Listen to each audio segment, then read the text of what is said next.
नमस्कार, संकल्प न्यूज़ में आपका स्वागत है। मैं हूं आलोक शर्मा। आइए नजर डालते हैं आज की मुख्य खबरों पर। हेडलाइंस के प्रायोजक हैं Shri Sai Mahima enterprises, tiles world, Dongargaon road, Farhad Chowk, Rajnandgaon.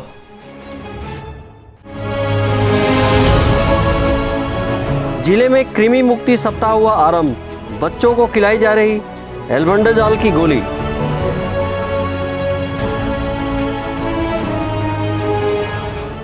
कृषि विधेयक के खिलाफ किसानों ने किया प्रदर्शन।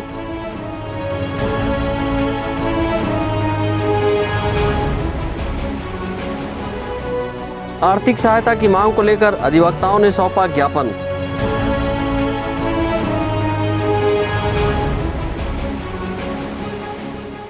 और संविदा स्वास्थ्य कर्मियों ने दिया सामूहिक इस्तीफा।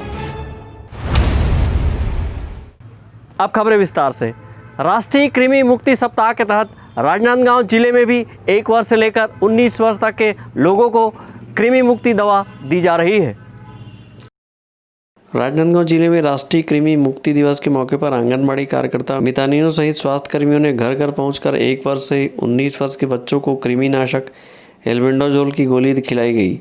जिले में 23 सितंबर से 30 सितंबर तक राष्ट्रीय कृमि मुक्ति सप्ताह मनाया जा रहा है। जिला टीकाकरण अधिकारी BL कुमरे ने बताया कि जिले के 1 वर्ष से 19 वर्ष के 6,60,835 बच्चों को कृमिनाशक एल्बेंडाजोल की गोली खिलाई जाएगी। उन्होंने बताया कि आज से इसकी शुरुआत की गई है। इसके लिए आंगनबाड़ी कार्यकर्ताओं एवं मितानिनों को कोरोना काल के चलते वर्चुअल ट्रेनिंग दी गई है। राष्ट्रीय कृमि दिवस का शुभारंभ किया जा रहा है।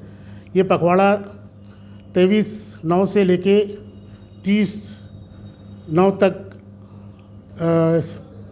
कंटिन्यू रहेगा। इसमें हम लोग 1 वर्ष से लेके 19 साल के बच्चों को कृमिनाशक दवा एल्बेंडाजॉल की टैबलेट खिलाई जाएगी, जो हमारे पूरे ज़िले में 6,60,835 बच्चे जो 1 वर्ष से लेके 19 वर्ष तक हैं, उन्हें मितानिन आंगनवाड़ी कार्यकर्ता द्वारा घर घर में जाके एल्बेंडाजॉल की गोली खिलाई जाएगी, जिससे जो बच्चों के पेट में कृमि जो विकसित होती है, जिससे बच्चों में एनीमिया और माल न्यूट्रिशन पैदा होता है, उसमें उसका खात्मा, एनीमिया मुक्त भारत की जो सोच है, उसे उजागर करने के लिए हर साल में 2 बार कृमि मुक्ति दिवस मनाए जाते हैं, जिसमें 1 साल से लेकर 19 साल के बच्चों को एल्बेंडाजॉल की गोली खिलाई जाती है। क्योंकि पहले मीटिंगों के द्वारा आंगनवाड़ी कार्यकर्ताओं को मीटिंग में बता के किया जाता था, लेकिन इस बार ऑनलाइन सबको ट्रेनिंग दी जा चुकी है। पूरे मितानिनों को, पूरे आंगनवाड़ी कार्यकर्ताओं को, पूरी ANMs को, ताकि इसका 100% हमारा जो अचीवमेंट प्राप्त कर सके और हर बच्चे तक हम एल्बेंडाजॉल की गोली खिला सकें। जिला मुख्य चिकित्सा एवं स्वास्थ्य अधिकारी मिथिलेश चौधरी ने बताया कि बच्चों में कृमि रोग पाए जाने से बच्चों में शारीरिक दुर्बलता बढ़ती है। इससे बच्चों में भूख नहीं लगता, पढ़ाई में मन नहीं लगता है। इसके नाश के लिए प्रतिवर्ष 2 बार कृमि मुक्ति अभियान चलाकर 1 वर्ष से 19 वर्ष के बच्चों को एल्बेंडाजॉल की खुराक खिलाई जाती है। आज से राष्ट्रीय कृमि मुक्ति जो दिवस है, आज 1 सप्ताह के लिए चलेगा 30 सितंबर तक, जिसमें 1 से 19 साल के बच्चों को घर घर जाकर कृमि मुक्ति दवा एल्बेंडाजॉल खिलाई जाएगी। और इसका कार्य प्रारंभ हो चुका है। आंगनबाड़ी कार्यकर्ता, मितानिन, स्वास्थ्यकर्मी सभी घर घर जाकर इन लक्षित बच्चों को दवा खिलाने का काम शुरू कर दिया है। और 7 दिन में हम लोग लगभग 6.5 लाख बच्चों को दवा खिला चुके रहेंगे। इसका व्यापक प्रचार प्रसार भी गांव स्तर पर और नगर क्षेत्रीय स्तर पर किया गया है। सर, इससे फायदे क्या होते हैं? कृमि जो शरीर में रहता है, वो खून की कमी इसके कारण होती है, जिससे शरीर में दुर्बलता होती है, भूख नहीं लगती, पढ़ने में मन नहीं लगता, शारीरिक वृद्धि नहीं होती। ये सब चीज़ें कृमि के कारण होती है। इसलिए हम साल में 2 बार 6-6 महीने के अंतर पे दवाई खिलाते हैं, ताकि जो बच्चा है उसकी ग्रोथ अच्छी हो, बुद्धि तेज हो और पढ़ने में भी अच्छा रहे, खेलकूद में अच्छा रहे। कृमि मुक्ति अभियान के तहत आंगनबाड़ी कार्यकर्ताओं, मितानिनों के अलावा स्वास्थ्य कर्मियों की ड्यूटी लगाई गई है। ये सभी घर घर पहुंचकर बच्चों को कृमिनाशक एल्बेंडाजॉल की गोली खिलाई जा रही है।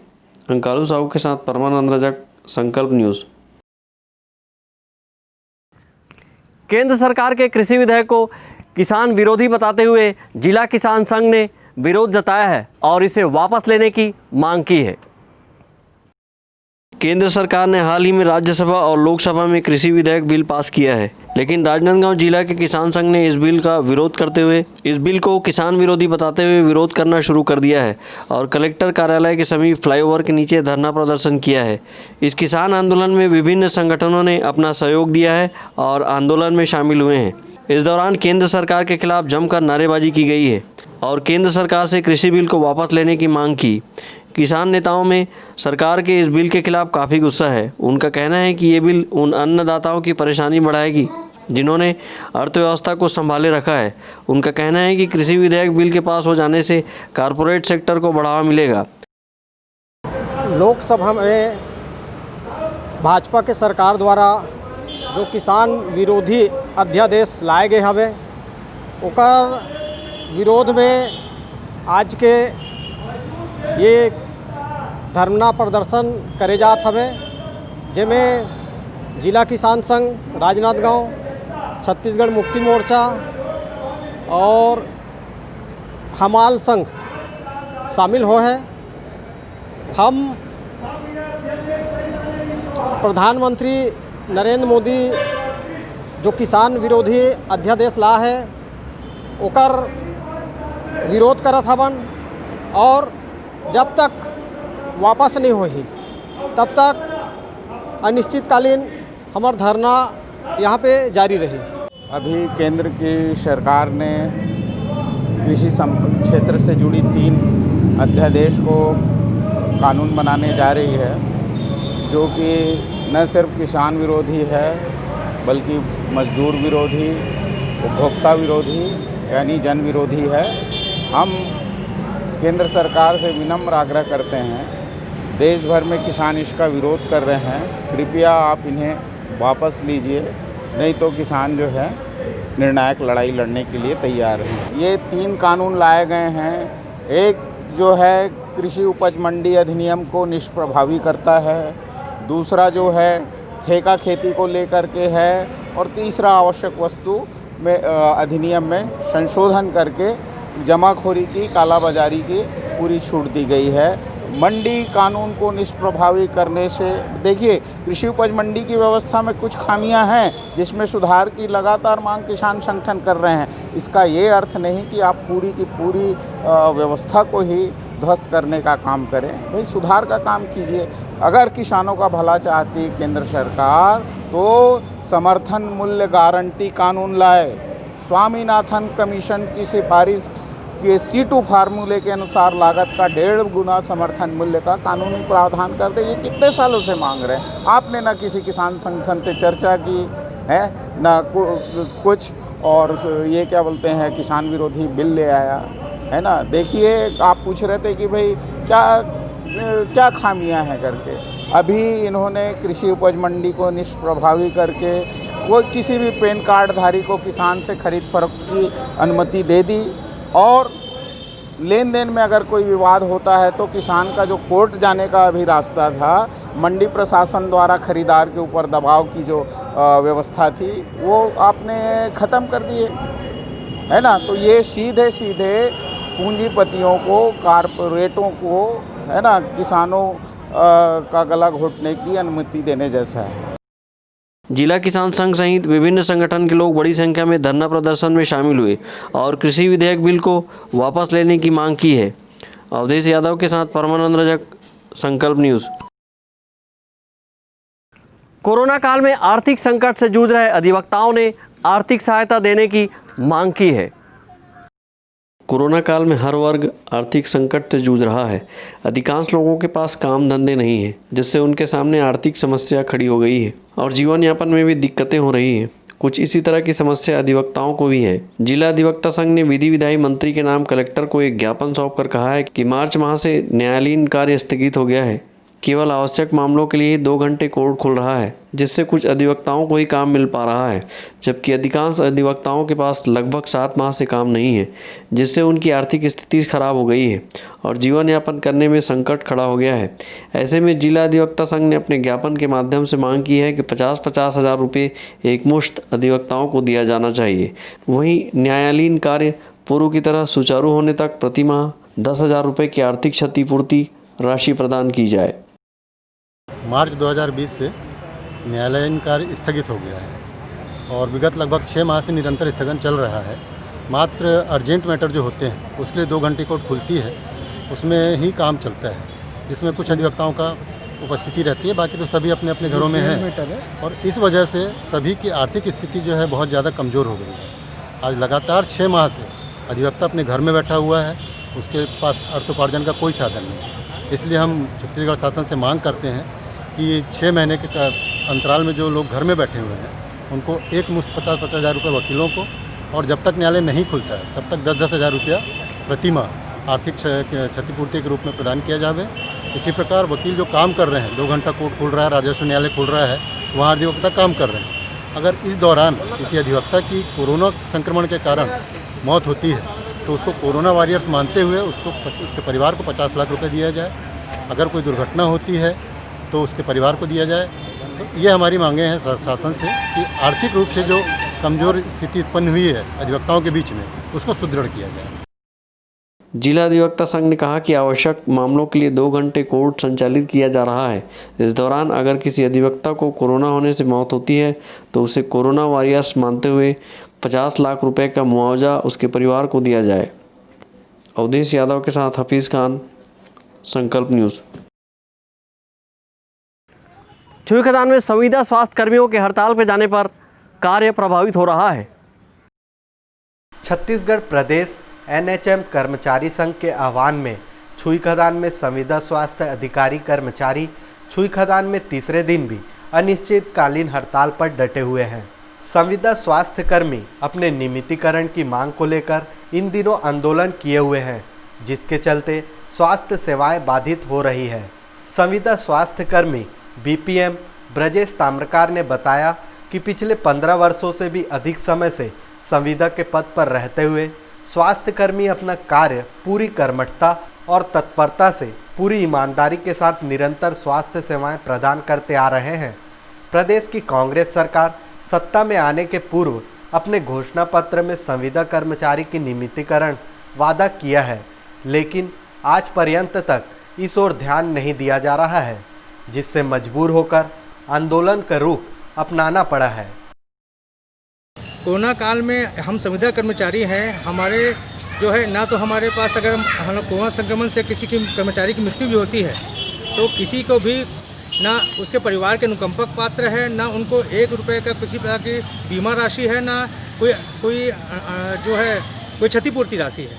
तो इतना सबको देखते हुए विगत 6 महीने से तो हम कोरोना काल में काम कर रहे हैं, लेकिन विगत 10-15 साल से हम लोग जो है समर्पित भाव से सेवा दे रहे हैं स्वास्थ्य विभाग में। तो जिस प्रकार के समर्पित भाव से हम लोग सेवा दे रहे हैं तो हमको शासन से जो है हर बार हम अनुरोध ही कर रहे हैं कि हमारा जो है एक सूत्री मांग है कि नियमितीकरण, इतना हमारा हक है कि हम नियमितीकरण मांग रहे हैं अपने हक को, और शासन की ओर सुनेंगे, हमारी उम्मीद और हमारी आशा है।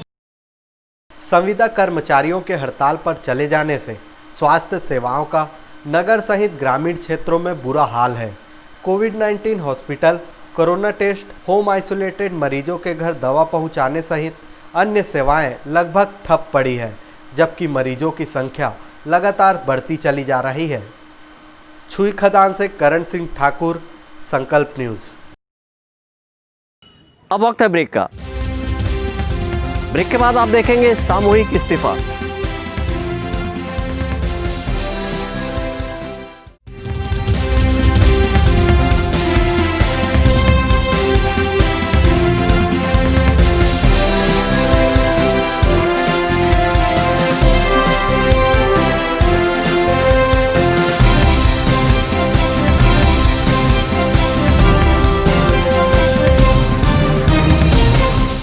अपने घर, ऑफिस और शोरूम को दीजिए नया लुक। हमारे साथ Shri Sai Mahima enterprises tiles world, flooring, tiling और सैनिटरी वेयर का नवीनतम शोरूम, मन भावन और दिल को छू लेने वाली टाइल्स का एक्सक्लूसिव कलेक्शन, सभी ब्रांडेड कंपनियों के granite, Italian marble, designer tiles, wooden flooring के साथ ढेरों स्टाइलिश प्रोडक्ट्स, किचन सिंक और बाथरूम एक्सेसरीज की विशाल रेंज अब आपकी पहुंच में। Shri Sai Mahima enterprises tiles world and Pataka mall, Farhad Chowk, Dongargaon road, Rajnandgaon. Call 9009757412 और 9994574412। आपके सपने के आशियाने को साकार करता शिवांश टाइल्स एवं ग्रेनाइट, टाइल्स, ग्रेनाइट एवं मार्बल का mega showroom, Johnson, AGL, Kajaria जैसे सभी नामी कंपनियों के अधिकृत विक्रेता, टाइल्स, मार्बल एवं सैनिटरी वेयर्स की विशाल रेंज सबसे कम कीमत पर। हमारे यहाँ नल फिटिंग और पाइप फिटिंग की सुविधा उपलब्ध है।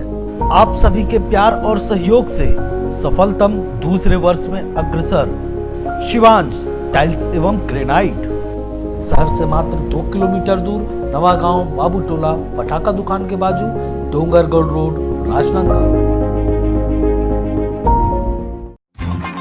जब बात हो आपके लुक की, जब बात हो लेटेस्ट फैशन की, तब आता है सिर्फ एक नाम, त्रिपदा फैशन।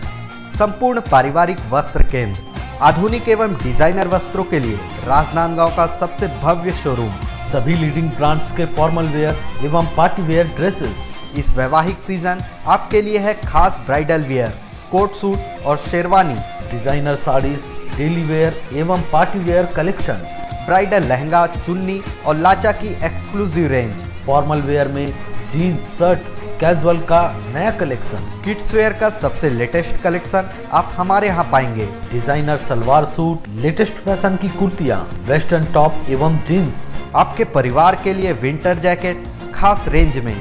अब सबकी नजर होगी आप पर, क्योंकि अब राजनांदगांव में फैशन का दूसरा नाम है त्रिपदा फैशन, जयस्तंभ चौक, राजनांदगांव।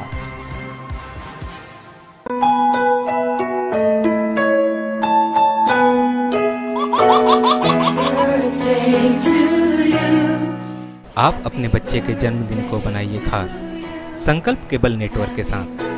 सिर्फ 500 रुपये में 30 सेकंड का विज्ञापन हर 3 गाने के बाद, और आपको मिलेगा 1 पाउंड का केक फ्री। आप अपने बच्चे की तस्वीर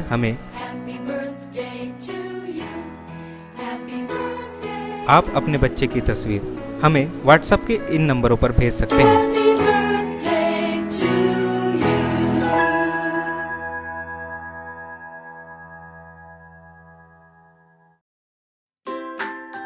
अपने व्यापार को दीजिए नया आयाम, भीड़ में हो आपकी अलग पहचान।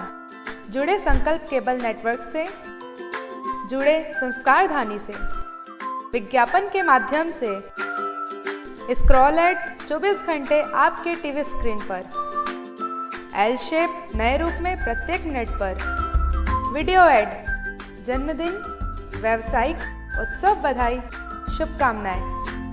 हमारे विशेष कार्यक्रमों के लिए प्रायोजक आमंत्रित है। संपर्क करें संकल्प केबल नेटवर्क, गांधीनगर, राजनांदगांव।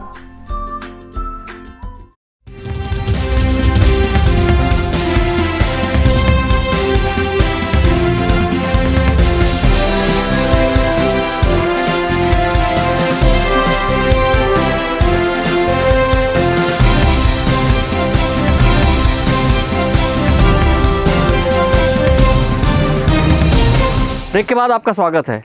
विगत 19 सितंबर से संविदा स्वास्थ्य कर्मी लगातार हड़ताल कर रहे हैं और इन्होंने अब जाकर सामूहिक इस्तीफा भी दे दिया है। अपनी एक सूत्री नियमितीकरण की मांग को लेकर बीते 19 सितंबर से हड़ताल कर रहे संविदा स्वास्थ्य कर्मियों ने 22 सितंबर की शाम सामूहिक रूप से अपना त्यागपत्र मुख्य स्वास्थ्य एवं जिला चिकित्सा अधिकारी को सौंपा है। राष्ट्रीय स्वास्थ्य मिशन के तहत कार्य कर रहे संविदा स्वास्थ्य कर्मियों को मनाने मंगलवार को डोंगरगांव विधायक दिलेश्वर साहू व महापौर हेमा देशमुख धरना स्थल पर पहुंचे थे, जहां उन्होंने हड़ताल कर रहे संविदा स्वास्थ्य कर्मियों से बातचीत की, लेकिन बातचीत में हड़ताल वापसी की सहमति नहीं बन पाई और संविदा स्वास्थ्य कर्मियों ने इस दौरान सामूहिक इस्तीफा देने की पेशकश भी की, जिसके तहत मंगलवार की शाम संविदा स्वास्थ्य कर्मी सामूहिक त्यागपत्र देने मुख्य स्वास्थ्य एवं चिकित्सा अधिकारी के समक्ष प्रस्तुत हुए और अपना त्याग पत्र सौंपा। मुख्य स्वास्थ्य एवं चिकित्सा अधिकारी डॉक्टर मिथिलेश चौधरी का कहना है कि संविदा स्वास्थ्य कर्मियों का इस्तीफा मिला है, जिसे अग्रिम कार्रवाई के लिए शासन को भेजा गया है। राजनांदगांव जिले के जो राष्ट्रीय स्वास्थ्य मिशन अंतर्गत संविदा कर्मी हैं, उन्होंने कल 3-4 पन्ने में सभी कर्मचारियों को साइन करके एक पत्र दिया है कि हम सामूहिक इस्तीफा दे रहे हैं, और पत्र देकर वो चले गए थे। और वो जो पत्र दिया गया उसको शासन स्तर पर भेजा जाएगा। सर बर्खास्तगी की कार्रवाई की होगी? हाँ, बर्खास्तगी की कार्रवाई की जा रही है और लगातार ये जारी रहेगी। कितने लोगों को किए हैं अब तक? अभी कल 6 लोग को बर्खास्त किया गया है, आज भी कुछ लोगों को बर्खास्त किया जाएगा। वैकल्पिक व्यवस्था क्या की है? वैकल्पिक व्यवस्था में हमारे लैब टेक्नीशियन सैंपल लेने में लगे हुए हैं, डाटा ऑपरेटर भी लगे हुए हैं, जिससे हमारा काम सफर नहीं हो रहा है, लगातार जारी है। कोरोना संक्रमण के दौर में आवश्यक सेवाओं से जुड़े होने के बावजूद हड़ताल कर रहे संविदा स्वास्थ्य कर्मियों को राजनांदगांव कलेक्टर ने 24 घंटे का अल्टीमेटम देकर सोमवार सुबह तक काम पर लौटने कहा था। इसके बावजूद हड़ताली कर्मचारी अपने मांग पर डटे रहे और अपने कार्यस्थल पर वापस नहीं लौटे हैं। ऐसे में अब उनकी बर्खास्तगी की कार्रवाई भी विभाग के द्वारा की जा रही है, जिसके तहत मंगलवार को 6 संविदा स्वास्थ्य कर्मियों को बर्खास्त कर दिया गया है। वहीं बुधवार को भी कुछ अन्य संविदा स्वास्थ्य कर्मियों की बर्खास्तगी की कार्रवाई की गई है। परमानंद रजक के साथ हफीज़ खान, संकल्प न्यूज़। शासन की योजना के तहत स्कूल के शिक्षक अब गांव में जाकर मोहल्ला क्लास में बच्चों को पढ़ा रहे हैं। कोरोना काल में बच्चे स्कूल तक नहीं पहुंच पा रहे हैं, तो शासन की पढ़ई तुमर द्वार योजना से स्कूल बच्चों तक पहुंच रहा है। बच्चों को पढ़ाने इस विषम परिस्थितियों में भी शासकीय शिक्षकों की लगन देखते बन रही है। राजनांदगांव जिले के ग्राम भोतीपार मिडिल स्कूल में मोहल्ला क्लास चलाया जा रहा है, लेकिन भोतीपार में 3 कोरोना पॉजिटिव मिलने से यहां बच्चों को पढ़ाना बंद हो गया। ऐसे में बच्चों के भविष्य की चिंता करते हुए स्कूल की शिक्षिका श्रीमती सुषमा मेश्राम ने ग्राम भोड़िया के एक व्यावसायिक परिसर के बरामदे में मोहल्ला क्लास शुरू कर दिया। बच्चों के बेहतर भविष्य की चिंता के साथ उनके स्वास्थ्य के प्रति सजग शिक्षिका श्रीमती सुषमा मेश्राम बच्चों को सोशल डिस्टेंसिंग का पालन व मास्क लगाना अनिवार्य करने के साथ ही सैनिटाइज़र का उपयोग कराकर उन्हें शिक्षा दे रही है, जिससे बच्चों की पढ़ाई भी सुचारू होने के साथ उन्हें सुरक्षित माहौल भी मिल रहा है। सर, यहाँ पर भोतीपार पुराना मिडिल स्कूल की क्लासेस लगाई जा रही है, 6वीं 7वीं और 8वीं की। जी, ये कब से संचालित है यहाँ? ये सर 2 सप्ताह हो गए यहाँ पर। अच्छा, ये कॉम्प्लेक्स में स्कूल संचालित हो रही मैडम? क्या शाला में कुछ? हाँ, अपने भोतीपार पुराना में कोरोना संक्रमित लोग 2-3 लोग मिल गए थे। जी जी। तो वहाँ की जो सरपंच मैडम है, उन्होंने कहा कि अभी कुछ दिन तक जी यहाँ के बच्चों को ना पढ़ाया जाए। अच्छा, मोहल्ला क्लास ना लिया जाए, इसलिए हम भोड़िया के आश्रित ग्राम भोड़िया में ही मोहल्ला क्लास ले रहे हैं सर। जी, यहाँ कौन कौन सी क्लास लगाई जा रही है? यहाँ पर कक्षा 6वीं 7वीं 8वीं तीनों क्लासेस लग रही है। ये रोजाना लगती है मैडम? हाँ जी, हाँ जी। सोशल डिस्टेंस और मास्क का उपयोग बराबर नजर तो आ रहा है? बिल्कुल पालन हो रहा है सर। आप कौन से क्लास के बच्चे हो? 7वीं। 7वीं। क्या आपको स्कूल यहाँ लगाया जा रहा है बेटा? कारण क्या है? भोतीपार में कोरोना पॉजिटिव 3 लोगों को पाया गया है, इसलिए भोड़िया के बच्चों को पढ़ा रहे हैं। अच्छा, ये रोजाना क्लास लगती है बेटा? यस। ये क्लास कब से लग रही है? 2 हफ्ता से यहाँ लगा रहे हैं, कारण क्या है? भोतीपार में कोरोना पॉजिटिव मिलने के बाद यहाँ पर लगा रहे हैं। अच्छा, आप लोग के पास सैनिटाइजर और मास्क भी है? Yes sir. आधुनिकता के दौर में कई निजी स्कूलों के द्वारा बच्चों को ऑनलाइन पढ़ाया जा रहा है। अप्रत्यक्ष रूप से इस पढ़ाई से बच्चे जुड़े हुए हैं, लेकिन ग्रामीण क्षेत्र के स्कूल में अध्ययनरत ऐसे बच्चे, इनके पास न तो मोबाइल फ़ोन से पढ़ने की सुविधा है और न ही इंटरनेट। अब ऐसे बच्चों के भविष्य के लिए मोहल्ला क्लास ही बेहतर माध्यम है, ताकि अलग अलग बस्तियों के बच्चे अपने अपने गाँव में अपनी पढ़ाई जारी रख सकें। श्रीमती सुषमा मेश्राम जैसे शिक्षिकाएँ कोविड-19 संक्रमण के बीच भी बच्चों का भविष्य गढ़ने उनके गाँव तक पहुँच रही है। पढ़ाई के दौरान बच्चों को कोरोना वायरस से बचाव के तरीके भी बताए जा रहे हैं, ताकि बच्चे अपने घर परिवार में जाकर शासन के गाइडलाइन का पूर्णतः पालन स्वयं करने के साथ ही अपने परिजनों से भी करवा सके। मनोज देवांगन के साथ हफीज़ खान, संकल्प न्यूज़। आज की खबरों में बस इतना ही।